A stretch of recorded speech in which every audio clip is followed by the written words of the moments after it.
오늘요, 왜 이렇게 난리 난 곳이 많습니까? 이번엔 시내버스입니다. 김유진 아나운서. 네, 전남 무안을 오가는 시내버스 안에서 정말 황당한 일이 벌어졌는데요. 그 모습 영상을 통해 직접 만나보시죠.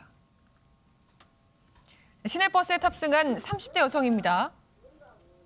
지금 열으라고 문을 열라고 지금 협박하는 식으로 얘기를 하고요. 심지어 운전 중인 기사에게 강목을 꺼내서 휘두르고 운전대를 잡아서 틀기도 합니다.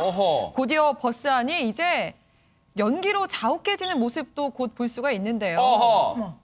여성이 승객들을 향해서 버스에 있던 소화기를 뿌려댔기 때문입니다. 세상에. 버스 안 바닥과 좌석은 소화기에서 나온 하얀 분말가루로 잔뜩 뒤덮였는데요. 네. 몇몇 승객들이 자리에 계속 앉아 있는 가운데 경찰관들이 버스 안으로 진입해서 들어왔군요, 이 경찰이네. 여성을 제압하고 있는 모습입니다. 하하. 아니, 버스에서 지금 일단 둔기를 휘두르고 있는 것도 일단 놀라울 일인데 소화기가 뿌려진다는 게 이게 웬 말입니까? 안진용 기자님 대체. 네, 지난 16일 이 전남 무안 오가는 시내버스 안에 올랐던 30대 여성이 이 같은 일을 행한 건데요. 둔기를 휘두르면서 60대 버스 기사를 폭행을 했고요. 여기서 그치지 않았습니다. 그 안에는 이런 비상용 망치가 비치되어 있는데 이걸로 유리창을 깨부수고 7명의 승객들을 향해서 버스 안에 비치된 분말 소화기를 뿌리기도 했습니다. 아하. 이 난동은 무려 20여 분간 지속이 됐고요. 버스 기사는 경찰에 신고를 했고 출동한 경찰이 여성을 버스에서 끌어내리면서 상황은 마무리됐지만 버스 기사는 전치 2주의 부상을 당했거든요. 네. 여기서 가장 궁금한 건 과연 저 여성은 왜 저런 일을 했을지일 텐데 저 네. 여성 만취 상태였습니다. 하하. 버스 안은 그야말로 아수라장인데 당시에 저 버스 운전자분 그리고 승객분들은 얼마나 공포에 떨어야 했을까. 20분 동안 저 난동이 계속됐답니다. 관련해서요, 당시의 상황 경찰 얘기 들어보시고 이어가 보도록 하겠습니다.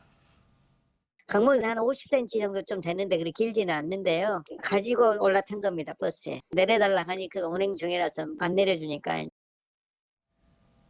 김유진 아나운서, 만취했다고 그건 이유가 되지 않을 것 같은데 그 난동 이유가 대체 뭘까요?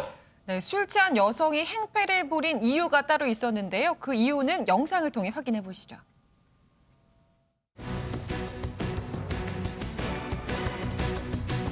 마스크 주세요. 마스크요. 네. 마스크 주세요.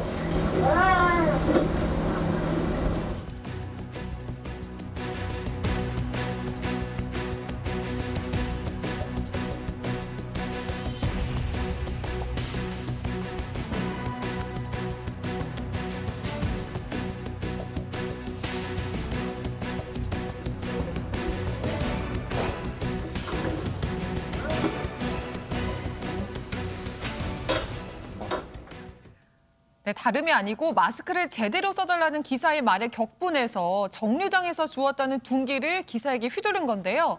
그리고 심지어 버스 뒷좌석으로 가서 담배까지 피웠습니다. 이 모습을 본 이 승객들이 제지하려고 하자 화가 나서 이제 소화기를 뿌려댄 거죠. 하하.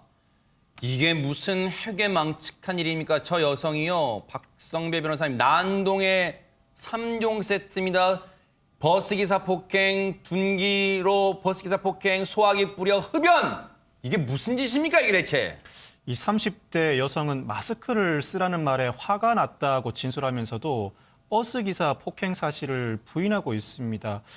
특가법상 운전자 폭행에 특수상해, 특수폭행, 특수손괴, 마스크 미착용 등 여러 범죄 혐의가 동시에 성립하는 상황이라 부인할 만한 사안인 것 같지 않은데 네. 경찰은 역시나 특가법상 운전자 폭행 등의 혐의를 적용하고 아울러 이 여성에게 비슷한 폭행 전력이 있음을 고려해서 구속영장을 신청했습니다. 네. 이에 대해서 법원도 이 여성이 서울에 주소지를 두고 있긴 하지만 주거지가 일정하지 않고 직업이 없는 등 도주 우려가 있다는 이유로 구속영장을 발부했습니다. 지금 저런 상황에서 보면요, 저 운전자분이 받았을 공포감은 이루 말할 수가 없을 것 같아요. 지금 죄송합니다. 최근에 운전자를 폭행하게 되면요, 상당한 가중처벌을 받게 되는데 아직도 그런 상황을 인지를 못하고 있어요. 박성배 변호사님, 운전자 처벌, 가중처벌 내는 이유가 대체 뭡니까? 사례들을 들어드리겠습니다. 지난해 6월에 서울 광진구 마을버스에서 마스크 착용을 거부하면서 행패를 부리다가 기사의 목을 물었던 50대 남성. 구속 후에 법원에서 징역 1년 6개월을 선고받습니다. 아하. 또한 대구에서도 마스크를 써달라는 영문을 폭행한 50대 역시 지난달 징역 4개월을 선고받게 되는데 재판부의 양형은 사회 환경의 변화를 반영하기 마련입니다.